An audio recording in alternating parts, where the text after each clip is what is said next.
Yes, people, welcome to another edition of your favorite weekly podcast, Back of the Net. Guys, FPL Gameweek 9. Yeah. Obviously, I'm doing it on the day of the first game, but I didn't want to do it too early. People are going to copy my team. You know what I mean? My team's cooking now, small. So I didn't want people copying, so I'm releasing it as late to the deadline as possible. I was originally going to do a live stream. That I'll save till next week.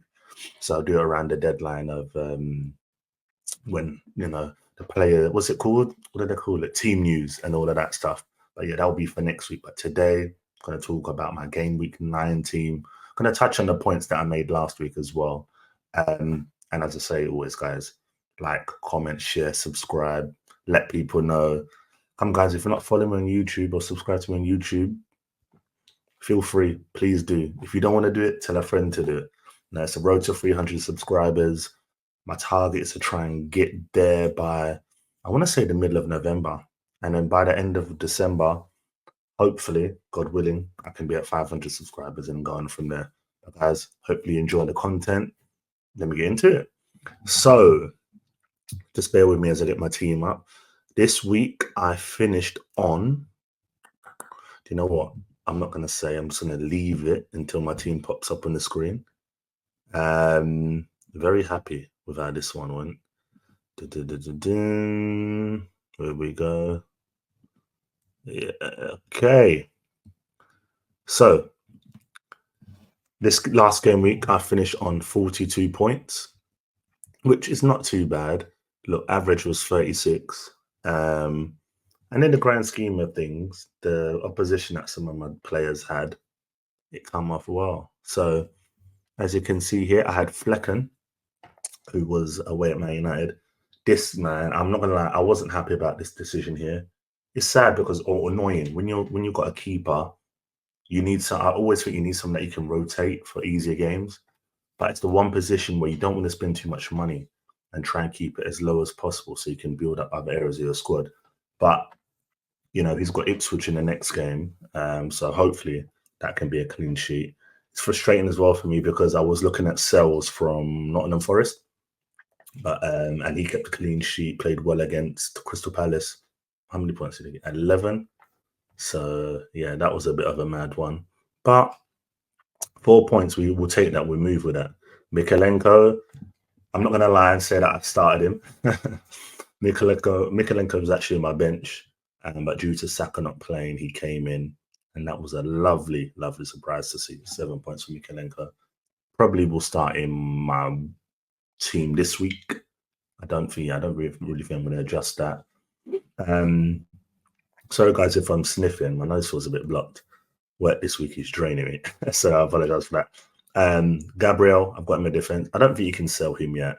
I know they've got a tough fixture run, but if Arsenal defenders do score, he's the most likely one to do it. Set pieces when Saka is playing are on point, and he's always in and around it. So I would say if you've got Gabriel, keep him. If you've got someone like a Saliba, even though he's coming back, Saliba's going to get a comfortable 6-7 for you, but there's not really a goal for it as much as Gabriel. So depending on how you want to play it, I would always probably go Gabriel. Trent Alexander-Arnold. I'm going to save that one to the end, talk about him. But yeah, 2 points against Chelsea. Couldn't really attack. It's tough against Chelsea. Chelsea performed very well. So he wasn't really able to get forward as much as he usually does. Obviously, set piece is always a threat and stuff like that, and can be a goal threat depending on opposition. So, yeah, that's something that, I'll address at the end of this one. Gvardiol, man, you see this guy, yeah? When I put him in, he was more money than Lewis, and a lot of people went with Lewis, but I was like, nah, surely this guy's, going to score goals and stuff like that. And listen, he hasn't let me down. And what I love about him, he finds himself in that position outside the box where it's normally, is it Doku or Grealish, whoever's on the left will get it, pull it back, and he's just around there. Great finish, right-footed, straight into the top corner. And yeah, he brought them back into it, and obviously they went on and won the game. So he's someone that for a while will stay in my team, unless he's dropped by Pep for, who else they've got on the bench? Not DS. Because I know Akanji plays right back, but they've got other defense like Ake and all of that. But I think Cavadio's kind of like their main man back there, along with John Stones. So yeah, he's going to stay in the team. Great FPL asset. And Buemo, didn't really expect much from him against Man United. I think going forward against Ipswich, I think in their next game, he'll perform well. I think he's going to get a goal. Thing with Brentford, though, they don't really keep clean sheets, which is why Flecken's a bit of a concern for me. But in Buemo win, I'm happy with in midfield. So I'm going to stick with him. You see this guy here, I think he's not going to say must not sell, but don't need to sell for the whole season. Whatever game he's in, he just performs, man. He might not score every game, but he's always involved somehow. Like, I never knew how good a player he was until recently. And I always heard his name, but until I saw him, I think it was Arsenal, when Villa played Arsenal, absolutely bossed it. The way he ran past Partey and Rice, I was like, okay, cool. He's a baller. But, sometimes with FPL as well, it's not about exactly what they do in the pitch. It's, whether they can get you an assist and how they're involved in games. And he seems to be right up there with it. So, yeah, he's one that I wouldn't sell if you've got him at all. If you've got to put him on the bench some weeks, then cool. But just don't sell him. Good asset to have. Johnson, always in and around the box. I'm hearing stories, rumors that Son will be out for the game against Palace. Johnson, I feel like if you look at Tottenham's front three-ish, Maddison, Kulu, front four, Maddison, Kulu, Johnson, and Solanke. I think that's the four they've got around it up top. So I feel like Johnson will always be involved somehow. Last game, he didn't get a goal or assist, but sometimes it happens. You know what I mean? He's one in players who's been on a good run as well, so can't really be annoyed at him for that. And I think he will pick it up. I think Spurs got some decent fixtures going forward as well. So yeah, I'm going to stick with him. How I'll work my midfield going forward, that's a decision I have to make, but he will stay in the squad. See this guy. There's that meme. See this guy? Number one. I don't swear, so I'm going to say it. DCL, man. Like, I don't know. I should have gone with Wood. I like Wood. Ooh, whoa. Sorry, let me start again. I like Chris Wood, and I should have gone with him. I feel like, yeah, that was the wrong decision. Originally, I wasn't going to go Calvert-Lewin because I was like, because of his injury record, he might not play and whatnot. And here I am, man. I'm sitting with him here. Listen, this is Ipswich at home, yeah? If there's no goal, he's going. Forget assist. I need a goal. If he doesn't score this weekend, he's gone. You heard me say it, yeah? So next week, you'll see my team, and I guarantee he will not be there if he's not scoring.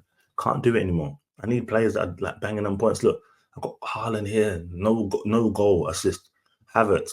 Man, my strikers had a stinker. I feel like I got it right at the bench, though. You know, them ones where you don't have many points from the bench, you feel like you've done well with it. But, yeah, stinker from this guy. Havertz, Arsenal down to 10 men. Don't know really what more expected from them. After that, he's one of the ones that's on the chopping block for me. And then obviously Calvert-Lewin next week. Haaland, I just feel like he's missing De Bruyne. And also, not even just that, actually. There's times where I see him making the runs and the movement, but they're just not finding him. But just, can you deal with not having him in your team? Like, because all I know, yeah, when you don't put him and he scores early, you don't want to know the football scores, man. Like, I switch off all updates. I'm like, I don't even want to hear the City score. Then you hear City score again. Oh, who did it? Haaland. Like, I don't need that. I've been scarred by this guy so many times. I'd rather feel the pain with other people just for now. I feel like when I see where I am come January, February in the league, and then I can kind of say, you know what? I'm gonna do this or start making certain moves, but nah, I can't. I'll fall too. I can't even talk. I'll fall too far behind if I decide to make that decision now in terms of like removing him or altering him. In terms of captaincy, I don't know. I don't think you really want to. I don't think you're really going to go against him this weekend. What, Southampton at home? Can you do it? It will take a brave man. And if there's any of you out there that are going against him as captain, I applaud you, and you deserve whatever high points you get. Because that would be an insane decision. I've got guts, but man, am I that, do I have the cojones as Troy Deeney would say, to do that? I don't think so. Not yet anyway. So, as you can see, I've got 3 free transfers. I always find it awkward saying that. 3 free transfers. Was it 3 transfers? That's better. And 0.2 in my budget. So my plan was before to remove Trent and take him down to like an 8 Nori or 8 Nori. I'm gonna take Saka out. I'm tired of the whole he's been training on grass. I'm uncertain. I don't want the uncertainty. Even if he goes and bangs, is what is peace of mind for me that I don't have to. Oh my God, is he starting? I'm tired of that. I don't want that. So what I'm looking at is Saka out, Trent out. So I don't know whether to use all 3. But yeah, do you know what? I might go mad, guys. I might go mad. So I might turn Havertz into Wood. I nearly said I'm not saying that again. Saka out, and I'm gonna bring in. See, originally I was gonna bring in someone like a Son, and then Salah 12.6, but they've got Arsenal away this weekend. That's not to say he can't do anything, just not yet. So I'm probably gonna do Palmer. Let's see if I've got enough. Hopefully I do. So we'll do Palmer, and then we'll do this one. Will be like no. I won't obviously, guys. I'm not going to confirm it until like literally the last half an hour because I just want to make sure that they're definitely going to be in the team. But I can categorically tell you that this is what I'm going to be rocking with. So yeah. So if we look at it, that's what. So I have 3.8 left in, but I think that's quite decent. I know Brighton's a tricky fixture, but you maybe don't have to start him this week. You maybe don't have to start him. You can maybe bench him, and I might go Gvardiol, Mikalenko, Gabriel. Or if I want to be even more ballsy, leave Gabriel on the bench, go Mikalenko, Aitner, or Gvardiol. Midfield, I'm probably going to go 4. Going to go Palmer, Rodgers, and Mbeumo, Johnson, and then the front 3, which on paper should bang. It should bang, but again, you don't know with FPL. But that would be my team. And then possible changes in the future. Obviously, I've got to deal with Greaves. Don't know how long he's going to be out for. To be fair, it's not a necessity to get rid of him. I think Mbeumo, let me work this out. When I decide to, so Mbeumo, so I'd have 11.2. Who does that allow me to afford? Because I know Salah's 12 point something. Yeah, so this is kind of good. So if I need to buy back Saka, I could. So that's the plan. What I'm going to do. Yeah, so I'm going to keep Mbeumo here. So that's my team, guys. That's what I'm looking to go with. It'll be Flecken, Gabriel, Mikalenko, Gvardiol, starting lineup, along with Palmer, Rodgers, and Mbeumo Johnson. And up front, Calvert-Lewin, Wood, and Haaland, which I think is a good team. I think it's a very, very good team. I'm interested to see what you guys have got as well, but I think that's a strong team. Let me know what you lot think. Hope you guys don't miss the deadline. I'll be releasing this before the deadline, so some of you that have forgotten will get the reminder once I've put my link up. But yeah, that's my team, guys. As I said, share your team with me. Let me know if you've got any advice or all of that, and you wanna ask me anything to do with FPL. Holler at me. I'm not saying I'm the best, but I'm trying to cook. And I think last week has got me feeling good for the next few. So yeah, as I said before, guys, like, share, comment, subscribe, all of that. It's road to 300. I need to start writing it on all my titles, just so people are aware and help pushing me. Come on, guys, come and support me. But yeah, guys, it's been a pleasure doing your FPL Gameweek 9 preview. I'll be doing obviously the review next week as well.